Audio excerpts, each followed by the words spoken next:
ਸਹੁਰਿਆਂ ਵੱਲ ਸੀ ਇੱਕ ਵਿਆਹ, ਮੈਂ ਵੀ ਉੱਥੇ ਟੁਰ ਗਿਆ। ਬੜਾ ਹੀ ਮੈਂ ਹੈਰਾਨ ਹੋਇਆ, ਵਿੱਚੋਂ ਕੁਝ ਪਰੇਸ਼ਾਨ ਹੋਇਆ। ਪਹਿਲਾਂ ਆਓ ਭਗਤ ਸੀ ਹੁੰਦੀ, ਬੜੀ ਜਨਾਬ ਇੱਜ਼ਤ ਸੀ ਹੁੰਦੀ। ਹੁਣ ਮੇਰੇ ਵੱਲ ਆਵੇ ਹੀ ਨਾ, ਹੱਸ ਕੇ ਕੋਈ ਬੁਲਾਵੇ ਹੀ ਨਾ। ਸੋਚਾਂ ਮੈਂ ਕਿ ਮਾਜਰਾ ਕੀ ਏ, ਸਹੁਰਿਆਂ ਨਾਲ ਆਖਰ ਹੋਇਆ ਕੀ ਏ। ਮੈਂ ਕੀ ਚੌਲਾਂ 'ਚ ਰੇਤ ਪਾਈ ਜਾਂ ਕੁਰਮੇ ਨੂੰ ਉੱਲੀ ਲਾਈ। ਖੀਰ ਦਾ ਛਾਪਰ ਭਰ ਲਿਆ, ਆਖਰ ਕੀ ਮੈਂ ਕਰ ਲਿਆ। ਇੰਨੇ 'ਚ ਮੇਰਾ ਤਾਇਆ ਸਹੁਰਾ ਬੋਲਿਆ ਮੇਰੇ ਨਾਲ ਜੀ ਖੌਰਾ, ਤੇਰੇ ਕਹਿਣ ਤੇ ਵੋਟ ਸੀ ਪਾਇਆ, ਤਬਦੀਲੀ ਨੂੰ ਗੱਲ ਸੀ ਲਾਇਆ। ਜਾਨ ਹੀ ਸਾਡੀ ਸੜ ਗਈ ਏ, ਓਏ ਇਹ ਤੇ ਨੱਕ ਤੇ ਲੜ ਗਈ ਏ। ਆ ਕੇ ਮਾਮਾ ਸਹੁਰਾ ਜੀ ਮੱਥੇ ਉੱਤੇ ਪਾ ਕੇ ਕੂਰੀ, ਕਹਿਣ ਲਗਾ ਤੂੰ ਬੇਟਾ ਸਾਡਾ, ਪਰ ਵਿਖਾਏ ਹੱਥੇ ਡਾਡਾ। ਖਾਨ ਬਣਾ ਸੀ ਬੜਦਾ ਪਾਡਾ, ਆਵਾਮ ਦੇ ਨਾਲ ਸੁਲਾਇਆ ਆਡਾ।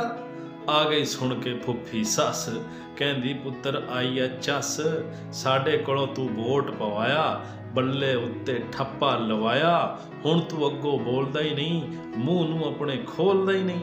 ਮਾਮੀ ਸੱਸ ਵੀ ਆ ਗਈ ਨੇੜੇ, ਉਹਨੇ ਵੀ ਦਿੱਤੇ ਚੰਗੇ ਗੇੜੇ। ਰੋਟੀ ਖਾਈਏ ਜਾਂ ਬਿੱਲ ਤਾਰੀਏ, ਮਹਿੰਗਾਈ ਵਿੱਚ ਕਿੰਜ ਗੁਜ਼ਾਰੀਏ।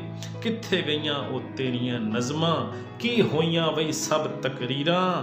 ਚਾਚਾ ਸਹੁਰਾ ਵੀ ਆ ਗਿਆ ਕੋਲ, ਕਹਿੰਦਾ ਪੁੱਤਰ ਹੁਣ ਚਾ ਬੋਲ, ਸਾਡਾ ਤੂੰ ਏ ਪਿਆਰਾ ਦਮਾਦ। ਆਈਆਂ ਨਹੀਂ ਉਹ ਗੱਲਾਂ ਯਾਦ, ਅਸੀਂ ਤੇ ਤੈਨੂੰ ਆਖਿਆ ਸੀ, ਹੌਲੀ ਜਿਹਾ ਚੰਨ ਠਾਕਿਆ ਸੀ। ਇਸਲਾਹਾਤ ਦੇ ਸਭ ਇਰਾਦੇ, 90 ਦਿਨ ਦੇ ਸਾਰੇ ਵਾਅਦੇ, ਅਗਲੇ ਹਾਲੋਂ ਵੀਆਂ ਗਏ, ਤੇਰੀ ਮਣ ਕੇ ਮਰ ਥਾਂ ਗਏ। ਚਾਚੀ ਸਾਸੇ ਕਹਿਣ ਲਗੀ, ਕੋਲੇ ਜਦੋਂ ਬਹਿਣ ਲਗੀ, ਸਾਡਾ ਤੂੰ ਏ ਪੁੱਤਰ ਜਵਾਈ, ਖਸਮਾਂ ਨੂੰ ਖਾ ਗਈ PTI।